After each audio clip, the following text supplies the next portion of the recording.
श्री हरि भक्ति आस्था में हम श्रीमद् भगवद गीता के अध्याय 4 श्लोक 29 से 42 के अर्थ को सुनेंगे। श्लोक 29, 30, 31। दूसरे कितने ही योगी जन अपान वायु में प्राण वायु को हवन करते हैं, वैसे ही अन्य योगी जन प्राण वायु में अपान वायु का हवन करते हैं, तथा अन्य कितने ही नियमित आहार करने वाले प्राणायाम परायण पुरुष प्राण और अपान गति को रोककर प्राणों को प्राणों में ही हवन किया करते हैं। ये सभी साधक यज्ञों द्वारा पापों का नाश कर देने वाले और यज्ञों को जानने वाले हैं। हे कुरुक्षेत्र अर्जुन, यज्ञ से बचे हुए अमृत का अनुभव करने वाले योगी जन सनातन पर ब्रह्मा परमात्मा को प्राप्त होते हैं, और यज्ञ न करने वाले पुरुष के लिए तो यह मनुष्य लोक भी सुखदायक नहीं है, फिर परलोक कैसे सुखदायक हो सकता है। श्लोक 32, 33, 34। इसी प्रकार और भी बहुत तरह के यज्ञ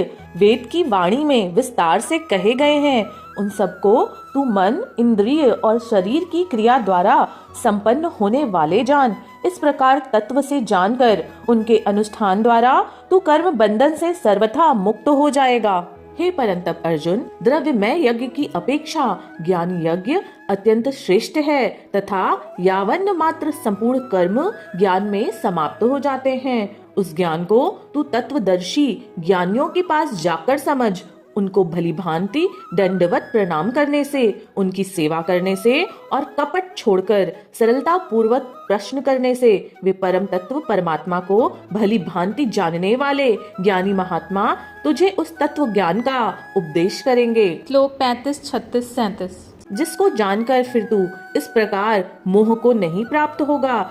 हे अर्जुन, जिस ज्ञान के द्वारा तू संपूर्ण भूतों को निशेष भाव से पहले अपने में और पीछे मुझ सच्चिदानंद घन परमात्मा में देखेगा, यदि तू अन्य सब पापियों से भी अधिक पाप करने वाला है तो भी तू ज्ञान रूप नौका के द्वार से निसंदेह संपूर्ण पाप समुद्र को भी भली भांति तर जाएगा। क्योंकि हे अर्जुन, जैसे प्रज्वलित अग्नि ईंधनों को भस्मय कर देता है, वैसे ही ज्ञान रूपी अग्नि संपूर्ण कर्मों को भस्ममय कर देता है। श्लोक 38, 39, 40। इस संसार में ज्ञान के समान पवित्र करने वाला निसंदेह कुछ भी नहीं है। उस ज्ञान को कितने ही काल से कर्म योग के द्वारा शुद्धांतकरण हुआ मनुष्य अपने आप ही आत्मा में पा लेता है। जितेंद्रिय साधन परायण और श्रद्धावान मनुष्य ज्ञान को प्राप्त होता है, तथा ज्ञान को प्राप्त होकर वह बिना विलंब के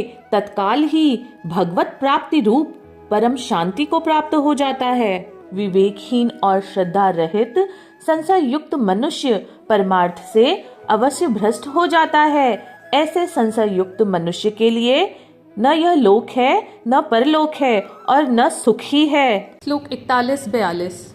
हे धनंजय, जिसने कर्म योग की विधि से समस्त कर्मों का परमात्मा में अर्पण कर दिया है और जिसने विवेक द्वारा समस्त संशयों का नाश कर दिया है, ऐसे वश में किए हुए अंतःकरण वाले पुरुष को कर्म नहीं बांधते।